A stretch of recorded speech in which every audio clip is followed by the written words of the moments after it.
So it's a translation in English. Paul began with a couple of poems, and the translation, although it doesn't rhyme, goes along the lines of Dhamma practice. If we are to do the benefit for ourselves, then we'll make our mind up to practice the Dhamma. And the aim of practicing Dhamma is to see, and the thing that we focus on seeing is suffering. And the way we aim to see it is according to the truth. And then seeing it according to the truth, then we aim to abandon it. The second poem is about the truth of our lives, that each of us, having been born, have to age. And there's no escape from sickness of the body or unease of the mind. As far as our bodies are concerned, we have doctors and medicine, but where the mind's concerned, then we need to practice Dhamma in order to achieve happiness. So today is the 2nd of March, and that reflects on the passing of time. And the passing of time has relevance on all of us. Because having material bodies, then they're subject to the changing of nature. And also our minds, which is the other aspect of our lives. It doesn't have a form, but we can still appreciate it and experience it. And experience those changing states of mind, both positive and negative. And therefore we experience happiness and suffering as a result. And so as time is passing away all the time, then each of our bodies also are changing and aging. And that's just the truth of nature. It's the true Dhamma, that all things which arise in this world exist for some time, and they change all the time and eventually pass away. And by seeing things in this way, then we realize that nothing actually belongs to us, and that each and everything eventually will have to give it up. And so thinking in that way helps us to let go and helps us to put things down. Mostly we put down feelings of liking and disliking, delight and disappointment, because these kinds of feelings, even if it's happiness, is just worldly happiness, which is subject to imperfection, and it's not really the truth. So then, each of us, with our lives in this world, having a human life, it's actually a great resource. It's the greatest natural resource. Then Manut Sut Sendi Mioka, and then another poem which talks about the great opportunity of being born as a human. And the great opportunity of being born as a human is that we can develop our wisdom. And so having that opportunity, then we take the truth as our basis, and then we can develop in the best way. Because our human lives are a great potential. But like all things in nature, if that potential is to be realized, then some adaptation needs to be made, as is the case with all natural resources in the world. And so the word bhavana means development. It means mental development, developing our minds, and first of all, just seeing and understanding our minds, seeing and recognizing the positive and negative states of mind. And if we are to understand these, then we need to focus on them and reflect on them. And if we understand them properly, then that will make our lives more convenient. If we look at these things but can't develop understanding, then we don't get the full benefit. So it's important that we have both faith and also wisdom, because faith or sattha is a kind of satisfaction and gladness in what we're doing, but wisdom is the important partner of faith, so that we develop ourselves along the right path.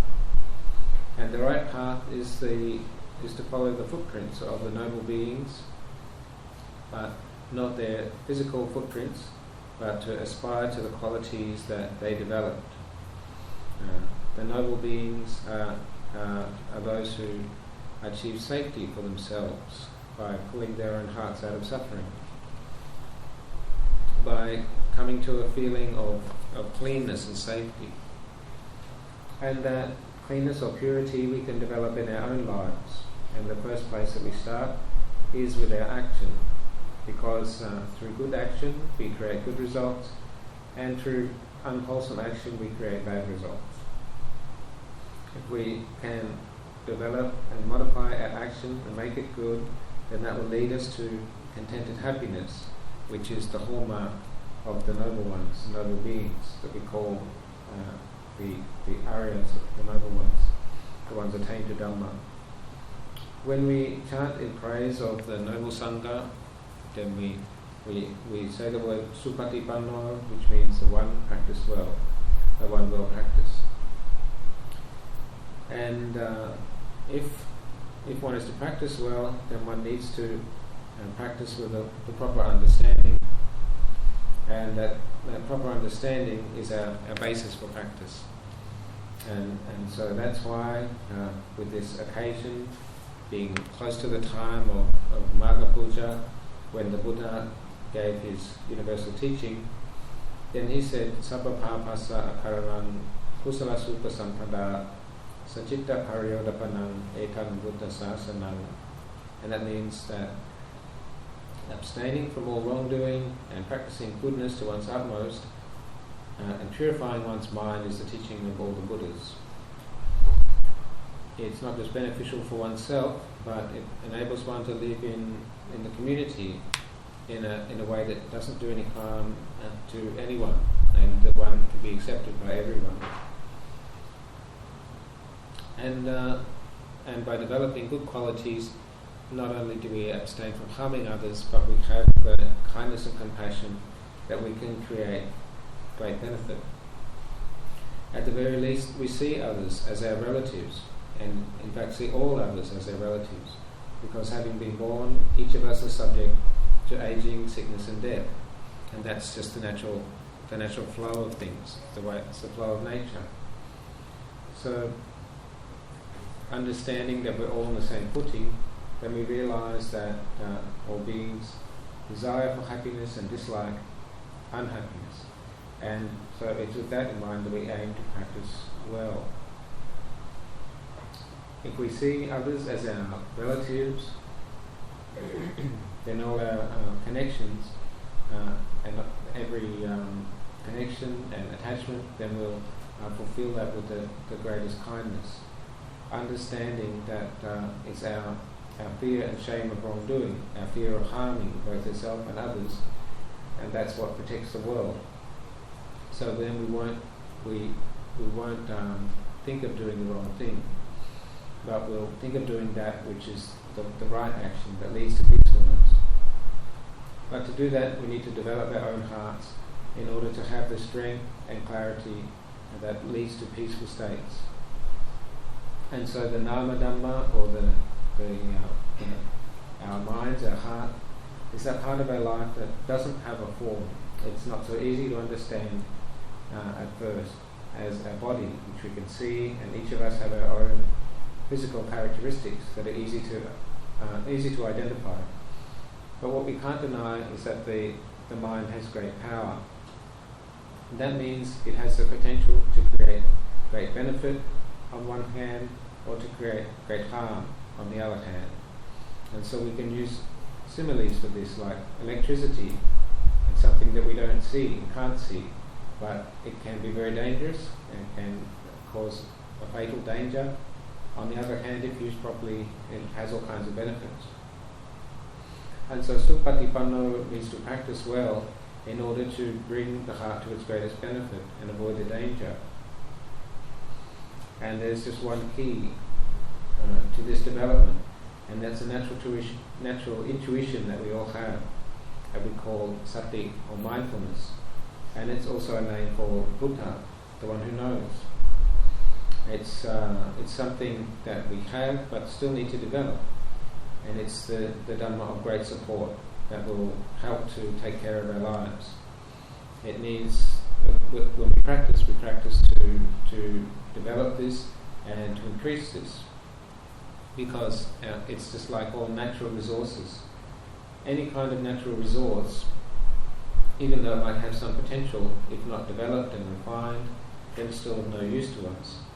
Even a simple natural resource like water, if it's not filtered, then it can be dangerous to our health. And so therefore this process of straining and filtering is necessary. And it's the same with our heart. We should examine all of our mental intentions and strain them and filter them, select out those parts that are good, and get rid of the parts which aren't good. That way we'll make a smooth ride for ourselves. The important thing to notice is that the heart needs taken care of all the time, and if we do that, then we avoid the danger. Another simile is a simile of a car. A car should be controlled well, driving down the road, if it's going to get us to a destination and not cause an accident. And then who's going to do the work, who's going to watch out, take care? It can only be the driver of the car. And as far as our own mind is concerned, we can't hand it over to someone else and get someone else to take the wheel. We can only look after it for ourselves, and the only way we can do that is with our own mindfulness.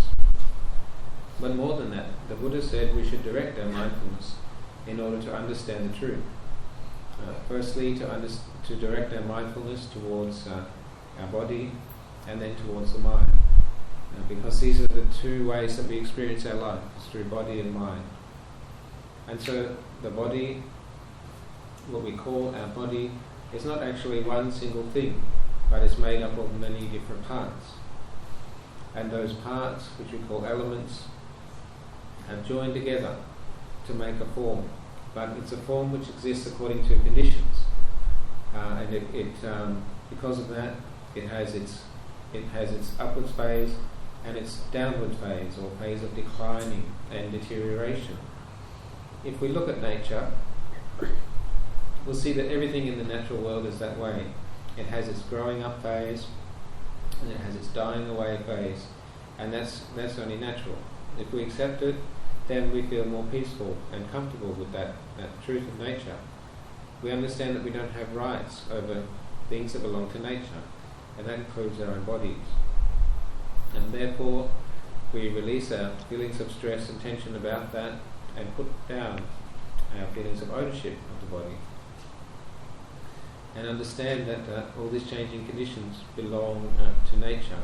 It's not actually a being or a person.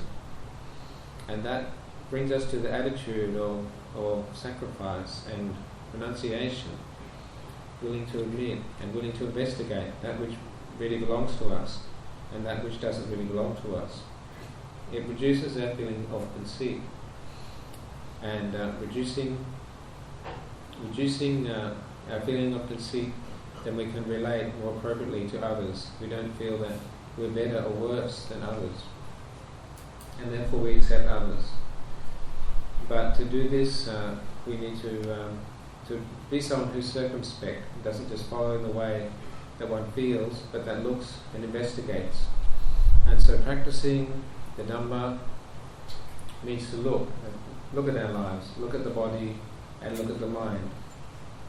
Because the body, you can't say that it doesn't exist, or that we don't have a body. But if we look deeply, we'll see that we really can't say that we have rights over the body.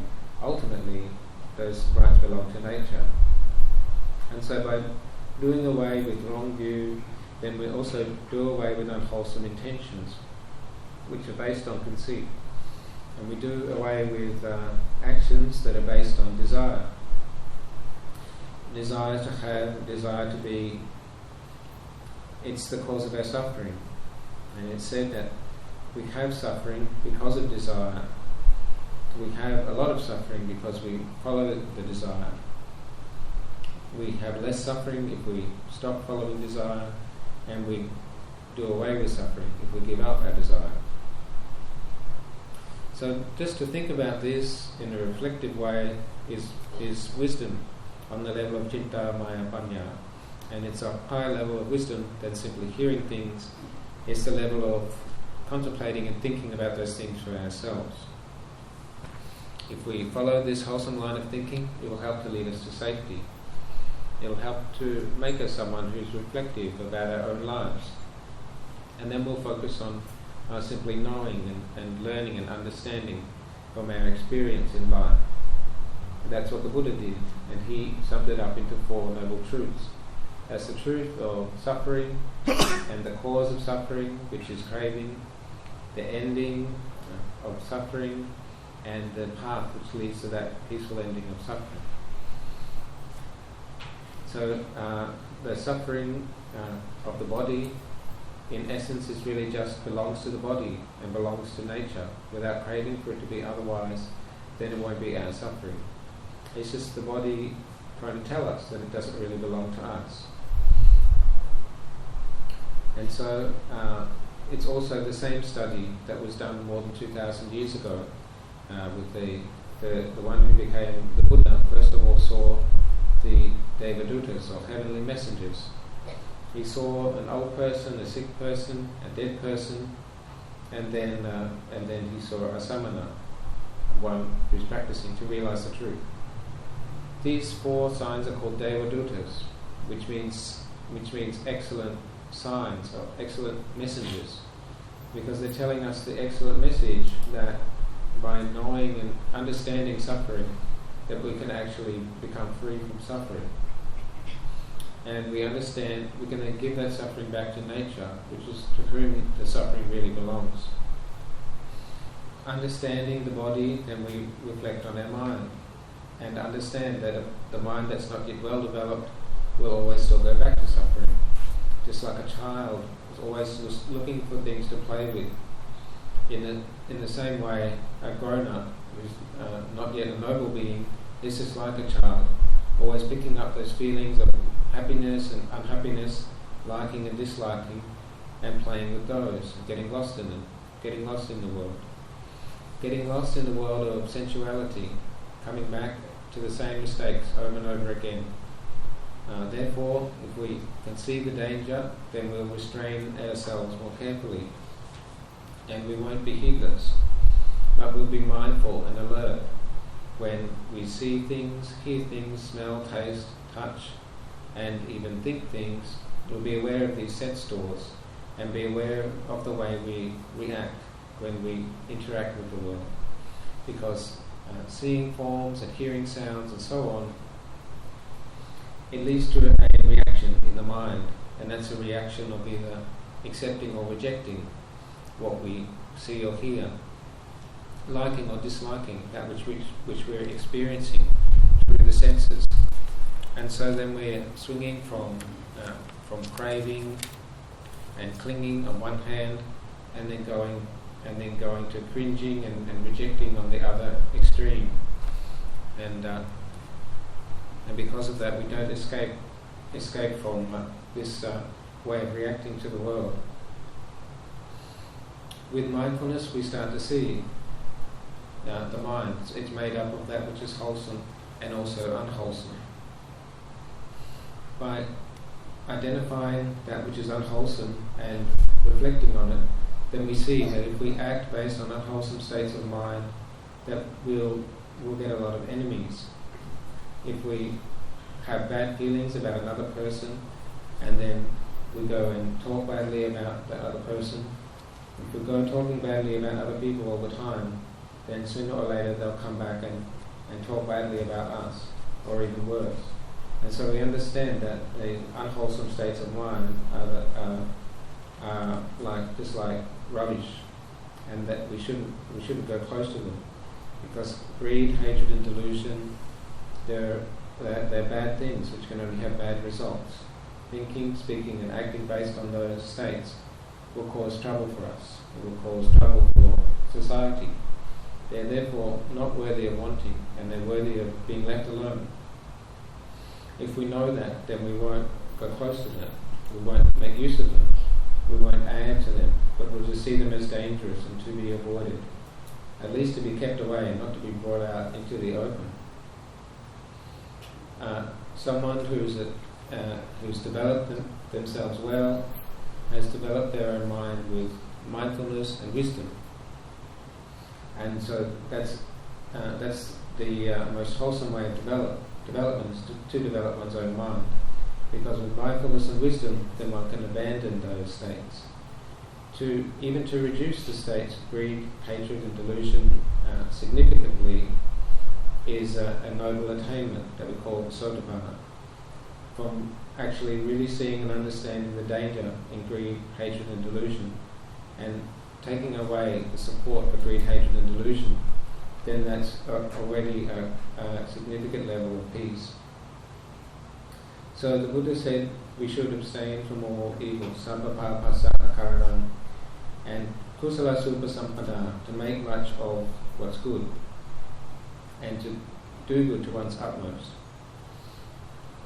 Even just being respectful and considerate of others, or showing respect and deference to those worthy of respect, is a very good act in itself, and it's a great offering. It's like giving flowers, candles and incense to one worthy of respect, if we're just respectful and deferent in our attitude. It's a way of practicing appropriately with our bodies and with our speech. It's a way of developing good manners. It's said that the manners of someone, it speaks to who they really are. Someone's accent can tell you where someone comes from, but someone's actions and someone's manners, it tells you how well that person's developed. So if we see the danger in wrong action, then we'll be more interested in developing the right action. But many of us still don't see the danger in wrong action, and many of us are still caught up with activities which are very dangerous in the world.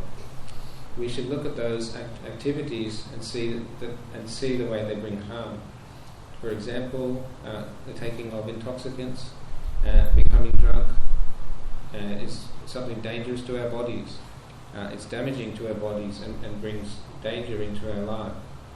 We should understand and appreciate that our lives and our bodies are an important gift of nature, and they're valuable means for us to practice the Dhamma.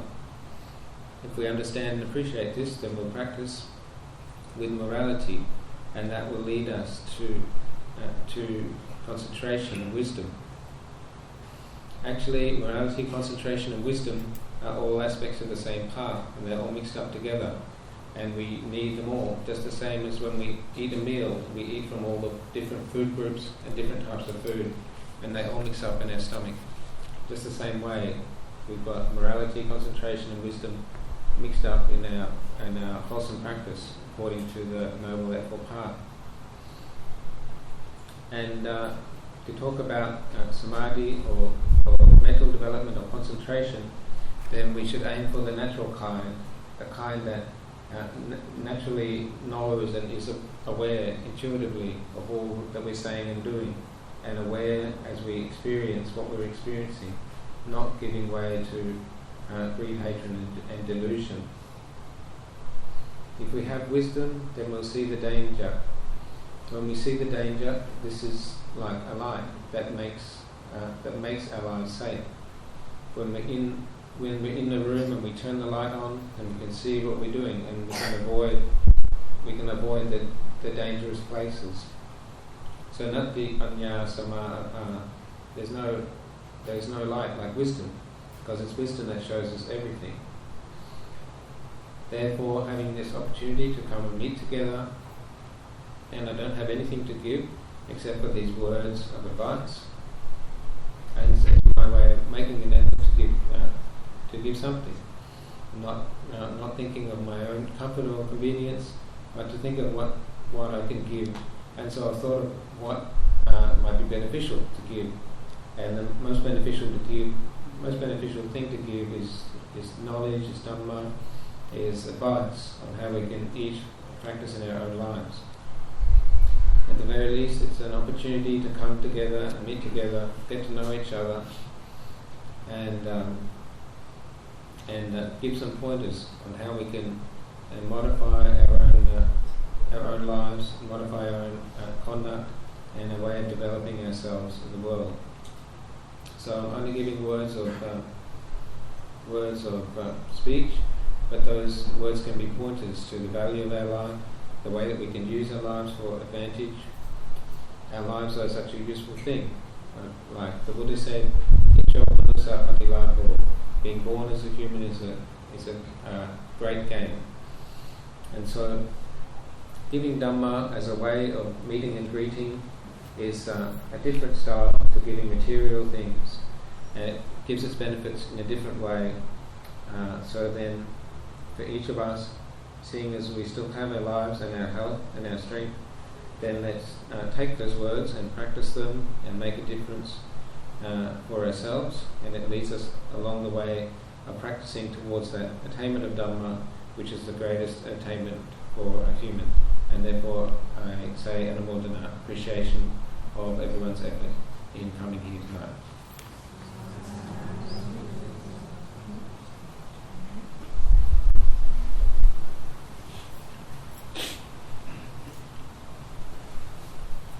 We invite everyone to ask questions. There is a question.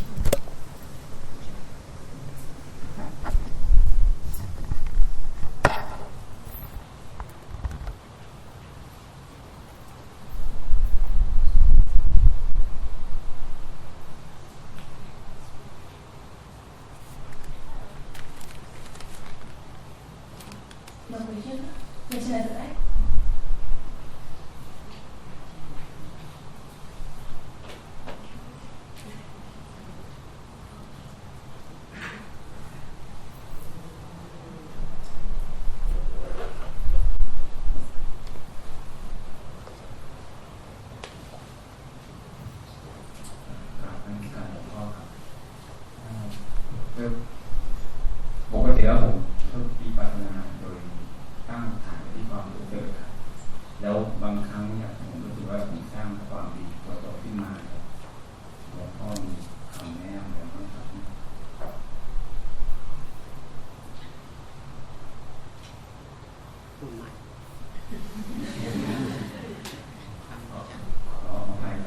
คือเนี้ยกลุ่มวิปัสสนาโดยมุ่งเน้นไปที่ความรู้สึกหรือว่าลมหายใจแต่ส่วนใหญ่เน้นที่ความรู้สึกแล้วบางครั้งผมอยู่ในชีวิตประจำวันผมรู้สึกผมสร้างความเป็นตัวตนขึ้นมาอะไรเงี้ยแล้วผมไม่รู้ว่าผมจะวางจิตยังไงให้มันความตัวตนได้เบาๆลงครับ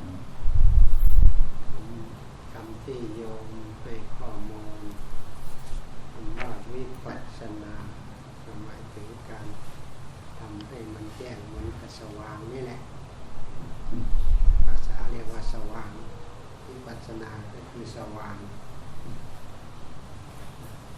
เขาให้ข้อมูลในรูปแบบเรียกว่าสมถะก็มีวิปัสสนาก็มีทำนองนี้แต่ก็เรื่องวิปัสสนาเป็นเรื่องของความสมบูรณ์ของสติสติที่มีความสมบูรณ์เหมือนร่างกายมีภูมิคุ้มกันเข้าใจไหมร่างกายมีภูมิคุ้มกันถึงจะร้อนถึงจะหนาวมันก็ไม่มีอันตรายนั่นคือลักษณะของวิปัสสนาคือปรงลงแล้วภาษาเราเรียกว่าปรงหนักออกแล้ว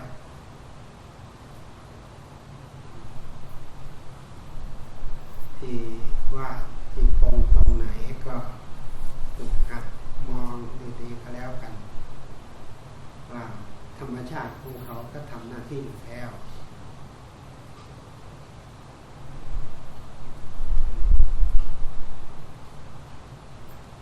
ถ้าเรามีส่วนความรู้สึกรอบคอบก็เราจะได้ความรู้สึกที่เป็นประโยชน์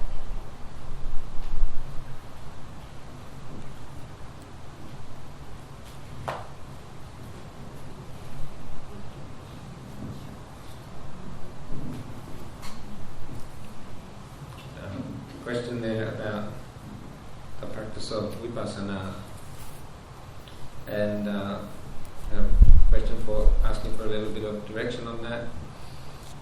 Having learned to do vipassana, bhavana, or insight meditation practice based on mindfulness of breathing, but the person asking the question finds that this still can lead to feeling of being someone watching the breathing, and therefore not leading to feelings of anatta or not self. Luang Por's answer is that vipassana means seeing clearly. And so when we talk about meditation being of two aspects, one is the aspect of samatha or peacefulness, and the other is the aspect of vipassana, which means clarity. And that clarity occurs when mindfulness comes to fulfillment, or when mindfulness is complete. And so that means to the mind what it means when to the body, if the body has immunity. And when the body is strong, it has immunity and resistance to illness. Then in the same way our mind, when our mindfulness is complete, then it has immunity and resistance to mental affliction. And that means that the practice for mental development or vipassana is to see clearly, and by seeing clearly then we give up wrong view, and by seeing clearly then we put down that right view. What that leads towards giving up, letting go of attachment to things that belong to nature.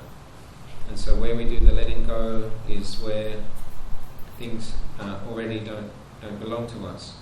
So where we see where nature is doing its own job of causing things to age, causing things to get sick, and causing things to die, then by recognizing that, then we see that those things don't belong to us, and that's where we let go, and that's what leads to benefit.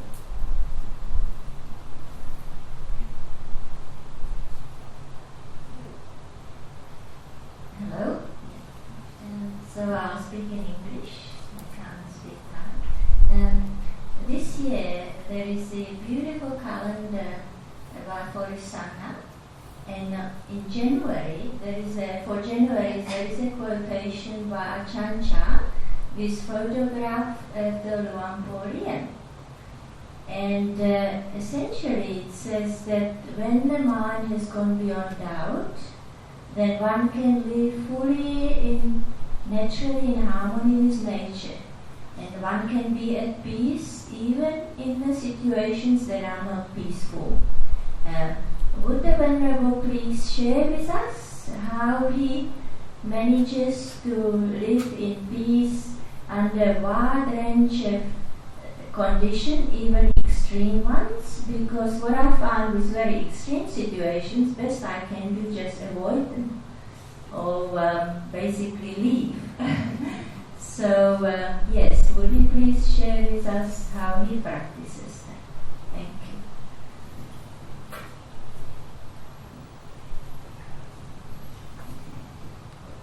ขอโอกาสถามหลวงพ่อโยมได้ดูในปฏิทินที่มีรูปหลวงพ่อทำงานแล้วก็มีคำของหลวงปู่ว่าเมื่อจิตใจไม่มีความลังเลสงสัยแล้วไม่ว่าเราอยู่ที่ไหนหรือทำอะไรในสถานการณ์อะไรทั้งสิ้นก็จิตใจนั้นก็สงบในความรู้สึกของโยมจิตในถ้าสถานการณ์บางอย่างก็จิตใจไม่สงบถ้าเป็นสถานการณ์ที่รุนแรงไม่มีอะไรที่ให้ความสงบได้นอกจากที่จะออกจากสถานการณ์อย่างนั้นแล้วโยมจะปฏิบัติยังไงถึงจะได้จิตใจที่สงบที่จิตใจที่ปรับตัวได้ต่อทุกสิ่งทุกอย่างสถานการณ์ทุกอย่างเราส่วนมากเราไปมองภายนอกมาขึ้นแต่ ข้องกับตัวเองมันก็เลยทำให้วิตกกังวลเรียกว่ามันไม่สงบปกติคนเราก็มีงานกันนะยืนก็เป็นงานนั่งก็เป็นงานเดินก็เป็นงานนอนก็เป็นงานแต่ที่ว่าไม่มีงานก็ไม่ได้ก็มันเป็นส่วนหนึ่งของความเปลี่ยนแปลงที่ว่ามันมีงานนั้นพอเรามีความรู้สึกให้สมมติเป็นอย่างนั้นแค่ตาเราก็ยังมีงานให้เห็นเพราะมันมีสิ่งเพื่ออำนวยเช่นมีแสงสว่างก็มีงานเราดูอย่างนี้อริยบทก็ถือเป็นเรื่องธรรมดาแต่ก็ขอให้เราอยู่ในรูปแบบของความรู้สึกของผู้รู้เห็นตามความเป็นจริงเห็นว่ารู้ว่าสิ่งนี้ก็แล้วกันปกติโลกก็มีอย่างนี้ตลอดไปสงครามโลกก็ว่าได้เพราะสัตว์โลกก็มีอย่างนี้อะไรมาไม่ให้มีมันก็คงจะไม่เกิดความรู้สึกนั้นเราก็มองโลกในแง่ว่า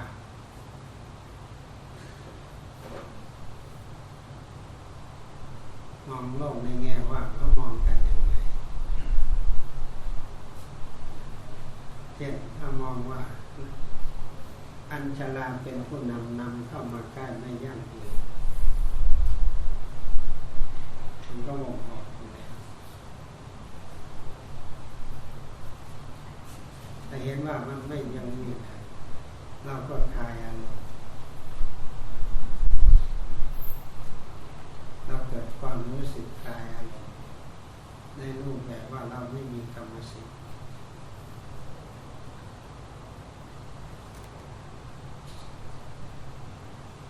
ต้องดูอย่างนั้นดูให้มีอารมณ์คลายภาษาพระทำเหล่าใดเป็นไปเพื่อคลายความกำหนัดย่อมใจ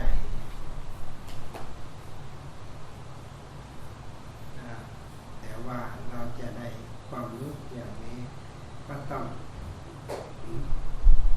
ภาษาเรียกว่าซ้อมให้มันเกิดความจำหนักชัดเจน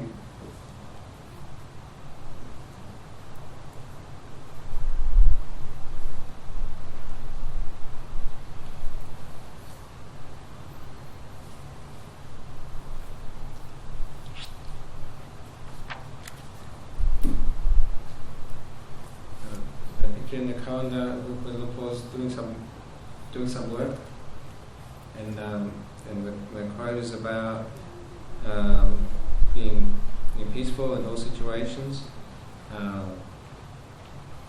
Normally we're just looking at things on the external. We're not looking deeply enough, and therefore we're making all kinds of assumptions that lead to worry. But if we look more deeply, then our correct understanding then will lead away from worry. So in that picture, it was a picture of doing some kind of work, and actually we're working all the time. At the very least, we're doing the working of sitting, standing, walking or lying down, and we're changing our posture. And all the parts of our bodies are working all the time. Whenever the light is switched on, then our eye does the work of seeing, and the mind does the job of thinking about it. Our responsibility, the kind of work we should be doing, is to learn to see and understand things according to the way they really are. And that means looking in a way that will reduce our worries and lead towards peacefulness, lead away from worries. And the way to do that is to see the world as empty and look from the perspective that the world is empty. If we understand that all of us in the world are just being drawn to our lives, drawn towards aging and death, then we see that the world's empty of anything which belongs to us to begin with. And so, understanding that we don't have rights to hold on to things in the world, then that also takes away our worries that we're going to lose anything because we didn't have anything to begin with. And so then the right practice is a practice that leads towards undoing feelings of tension and feelings of attachment, but by just seeing things clearly as the way they are, understand nature the way that it is, and then by a correct understanding, by relating things to things the way they are, then we won't. Then that's the way to be able to relate to all situations.